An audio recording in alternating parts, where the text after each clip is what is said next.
Hey, everybody. Hope and pray that you're doing well today. So, we come to our word from the word. And today, that word is blessings. Blessings. Now, as we continue on in the book of Hosea and this relationship between, you have Hosea and Gomer giving us the picture of God and the nation of Israel, who was a harlot, an adulterous nation. Right, Ezekiel, over and over again, you hear that she was playing the harlot, and to think about even today that we do the exact same thing. Now, the idea here today is that you will see that the blessings that God has given us. Now, I could ask each one of you just to take a moment and list some of the blessings that God has given you. And then maybe beside those blessings, maybe write down how you're using that blessing for God. And you will find, all of us, myself included, will find that sometimes we are taking the blessings of God and we're not using it for God's glory. We're using it for our own glory, or we're using it for the glory of other idols. Now, listen to the description here and see how that maybe compares to your life today.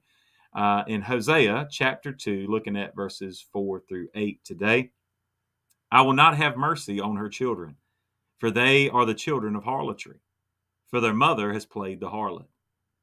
She who conceived them has behaved shamefully.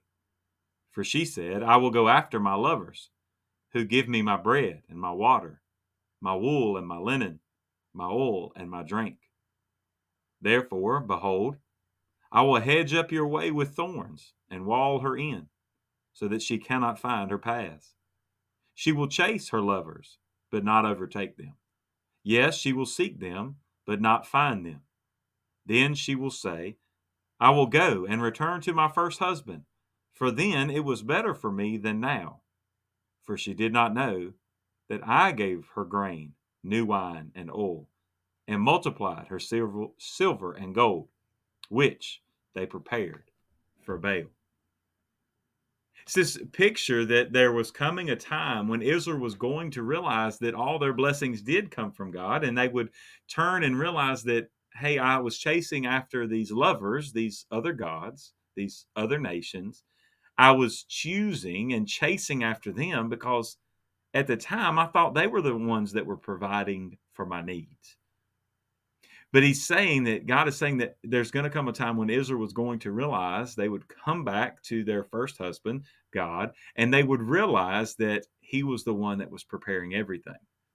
He was the one that was blessing them with everything. All those things they were taking and giving to Baal. We see this, as soon as they're led out of Egypt. They as Moses is up on the mountain, even Aaron's helping them collect all the gold, melt it down, form a god, and say, "Hey, this is the god. This bull, this bronze or golden calf. It is what has led you out of Egypt." And just that quickly, they forgot that it was Yahweh. It was the one true God. It was the God who could not be made with human hands. And yet that quickly they had cheated on him. That quickly they had put up an idol. But here, as you go throughout their history and ups and downs and times and seasons of where they were closer to God and times where they were further away. Even let's just be honest, even like in a lot of marriages today, it was times where they were close and then times where they were looking at anything and everything but the one who was supplying all of their needs. So they were cheating on God. They were looking to the other nations to give them everything. And so what God has to do is he has to turn that off so that they don't realize, so that they can realize that those blessings were not coming from the world, but the blessings were coming from God. Now, today I would ask you, where are your blessings coming from? Do you recognize that they're coming from God? And then think about how maybe you're using those gifts, those blessings, those talents for the Lord. I often think about sometimes, there can be great singers, great musicians that, just have, you cannot deny the talent that they have in singing or playing or doing whatever.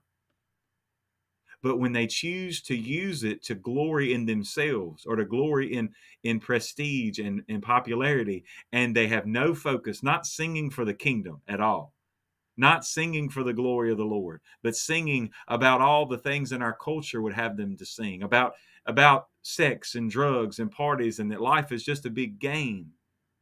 Look at how they are taking those things which were given to them by God and using them to serve idols. Well, there's coming a day God's going to cut off all those blessings, and we will all realize that He is the source of everything. He is the source of every good thing, and that we must not serve idols. We must serve Him. So today, enjoy your blessings, but enjoy them to the extent that you are using those blessings to serve the Lord. God bless you, and I pray you have a great, great day.